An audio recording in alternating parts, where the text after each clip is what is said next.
occasion when KKL not only invest in the expertise, in the experts, but also in the infrastructure. I don't think that it will. You've got a lot of the infrastructure here already. So no, what I'm saying is that if I want to divide the project, I suggest that you, with your local people here in South Africa, will collect the budget or the money for the infrastructure, and Israel, the Foreign Affairs and Kemet Israel will give you the know-how, the knowledge, the people, the experts that will come here for 2 weeks to 1 month, etc., to educate, to teach, to transfer the knowledge. Even working with local knowledge, I'm sure. I don't know the area, but I'm sure that there is local knowledge in the area. I know for sure that even Mashab, that let's say invest in a lot of projects all over the world, the policy is that they are not investing in infrastructure. They're not like they invest in the technology and the training. Yes. And the locals have to find money for the actual infrastructure, which a lot of you've got already. I mean, you've got the fence, you have the land, you've got the borders. You say you've got certain farm implements. Certain farm. Is there water, borehole water there? It's water. In Bredstedt, it's municipal water, but on other farms there are boreholes. But your farm is municipal water. Yes. This is, yeah. But the question remains, and I found that with these development projects, is the buy-in and the commitment of the community. And I know the Father Sammy has that connection, but what happens, what are the benefits? And you know, that's the first thing. And I would, all of us would say, what am I going to get out of it? I'm going to work here for 8 hours a day in avoiding some planting, cleaning, growing, do this. I want a salary, I want money. How do we get them to buy into the fact that this can take time before you reap the benefits? You're getting training, but you have to be able to provide them with at least food and some sort of basic income. Living. If you can't do that, then you're going to lose out. Yeah. And how do you choose the people?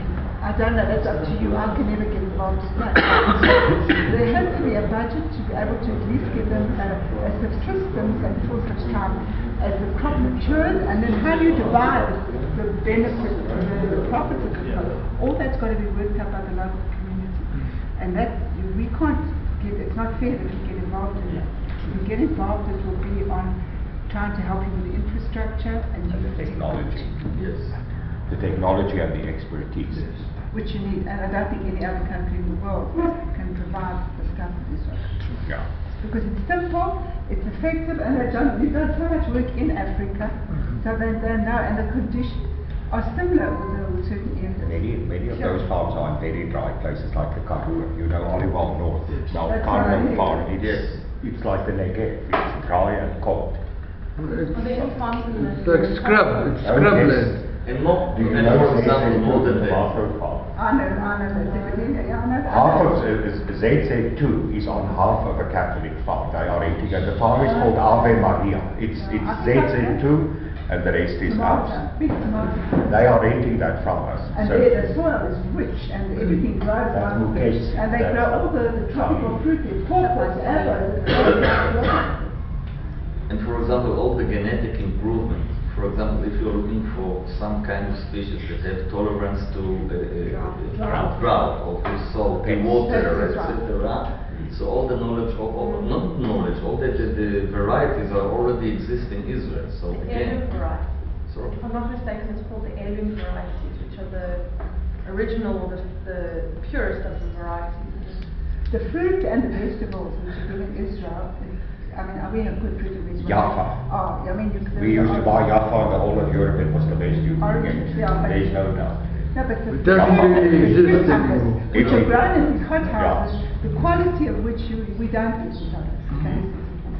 But there is a market for that, particularly because it's environmentally correct. And people, the more affluent people today want to buy more natural grown products, eco-friendly products. They don't want to have all the chemicals. And that's what you do. So using these fertile fruit, you don't use sprays, you don't, everything is done environmentally correct.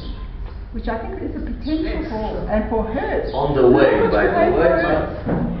Not exactly, completely. Not exactly, Yeah, not but let's exactly. say we are trying to use more friendly means, to the environment. This is yes. Can I make something that came into my head is a lot to do with the herbs and such. I mean, if you get someone that can make the medicine and make products for local people and for the community, and people get trained in the ways of homeopathy, for example, that they can make oils, they can make teas, and then that's something that is So it's a sub-industry. it's almost a sub-industry, but that's something that I think that a lot of people, a lot of women that are stuck in these communities, who actually have no ability to leave because of some or another reason that they're there, and that's something that they can do for themselves, and I think a lot of women would be interested in that. In terms of women upliftment, making... There's plenty of potential, but you've got to start somewhere. You've got to start. Yeah. A lot of that. You know, if I make a suggestion, I was just recently in Cape Town, near Kommetjie. And near Kommetjie, there is a farmer there who has rented out his land to various different private enterprises, businesses, and a school. So there is a Waldorf school on the farm, there is a petting zoo, there is a snake park, there are different shops doing nature food shops. You could take your farm and you could turn it into some kind of community center. You would be able to raise a lot of capital for the area. People would come there. You could have, farming land that you rent out to different farmers who come there and can farm there. You use your farm for the community and to provide many services to the community. You can do that. It just depends. I mean, I don't know how big is the Catholic community in Brits, for instance. Not big. Well, we touched upon the white community. I don't know. The black community, it's bigger, but No, the black community. I mean, you would find employment for people from the community there, no? That will identify, first of all, I'd like Mr. Gard to have a look at it. I'm sorry you won't be able to. and then we must identify, say, the first I agree with you, 3 farms where we'll start. Maybe Umtata, Maria Ratchets, and Umtata. You can start with Brits first. Can I also... that would be where they would come from to be trained to go back to work there. Yeah. Something that's coming from a heritage aspect of having studied archaeology in South Africa. In each area, the communities are different people, different cultures, different tribes. And I think that has to be recognized in terms of bringing them together, local medicine, and bringing them together, but using tradition. And in terms of tourism, I think I know that the archaeology department at Wits is very interested in tourism in the northern Limpopo, and to bring tourists there. I mean, an idea that I gave to a professor once was, well, how do you uplift a community in the middle of nowhere? Well, you give them the resources for which they can uplift themselves, such as a farm, a kibbutz, an idea of a permaculture farm. You teach them, you train them, and then tourists will come to stay at an eco-tourist site. And that's and that combination of everything. And there's so many heritage sites in South Africa, everywhere. One rock art site is enough to bring tourists in. And in a community like that, so much more training and development can come out of just that one little area. But it's just something to consider, that I think that it would be very, very nice and just, I don't know. I think bringing people from different parts of the country won't cause tension between different ethnic groups. Brits is actually quite mixed. I mean, it's predominantly Tswana, but it's been mixed all along because of the proximity of the platinum mines, and so it's always attractive. Is the farm flat? Yes. Is the farm flat? Platinum mines go all the way to Marikana, which is, how far is Marikana? It's 10 kilometers away. Platinum is the most expensive metal. There's mountains on the farm. Yes. How much? It's at the foot of mountains. That specific one doesn't have, but But that's a good place to go together to get some sponsorship. yes, Can have nature there. for the carbon footprint. Yeah. We get facilities for Africa, I think they get Yes. right from the platinum also, but I think it's a very good, because the price of platinum today is through the roof. It's higher than gold almost. Yeah. It's much higher than gold. But some of the other farms, like the ones that we're also thinking of in KwaZulu-Natal, have farms, they have valleys, they have rivers, they have everything. You could do a game farm, you know. The plenty of gas. I mean, this is a very exciting idea. But there are To plenty use one of game these farms as a game farm. But there are lots of game farms, you've got to be careful there, because there's an overabundance of game farms here now. I'm sorry I can't remember the name, but I got a pamphlet, and it's actually it's a group of organizations that have come together to make this tourist thing. So one of them is a game reserve. Another one is actually the Randburg Organic Market. No, the Bryanston Organic Market, and a place that herds Nguni cattle, and they're all connected in this like a scheme. And that's also something really nice to think about in terms of local companies and things that's going on around. No, there's lots to do, but we started with the idea that's going to work. Yeah. Let's how it goes. So if you can... Bees, chickens, goats, and crops in Brits. And a crocodile farm. Oh. That's your dynasty. That's a big industry. Because you get to sell the skins, you get to sell the meat. Some of the farms, but we thought there's one farm that's 900 hectares large near Aliwal North, and we were actually thinking of ostriches there. Ostriches. It's wonderful. So I think such a market for ostriches, I don't know. Remember, it used to be fashionable. Nowadays, the market drops.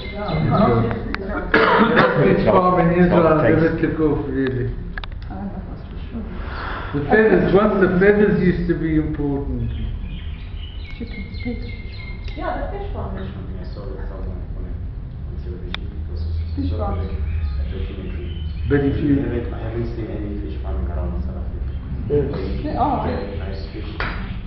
Fresh fish. I believe I actually met a guy, he's the person that started the Drum Cafe, Yeah. actually. He lives in Morgan's Bay, and somewhere near there he started an organic fish farm. But I mean, that's something that's so out with David Onfield. But you've got to have, that needs a lot of training as well. Yeah. And apparently, I mean, the first 2 years was unsuccessful.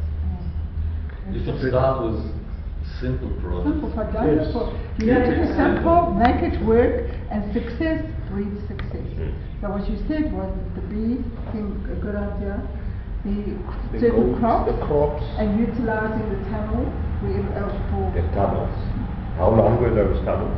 8 meters wide and 15 meters long. You see, those tunnels, that bottom part of the land that has the fence around it, that's big enough to put at least 3 tunnels or 4. And also have to take into account the security of the area. That we have to do to the community.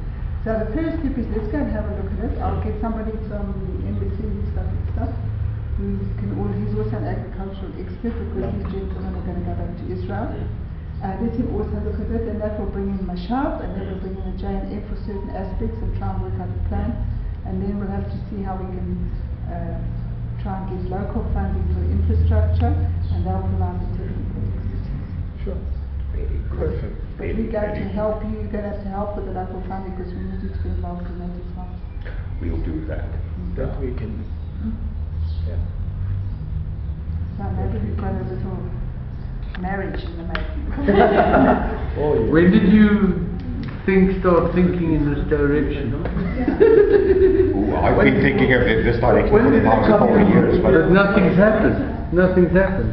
But then Father Savick came to me, and we spoke, and we thought about it. We spoke to the bishops, and many bishops came to me also and said, we have all these unused farms in our diocese. Why don't we do something with it? And we said, yes, let's do it. The first one to come was Dundee, it was Umtata, it was Bloemfontein, Durban. Because No, You know, you can start off before you even develop a project by something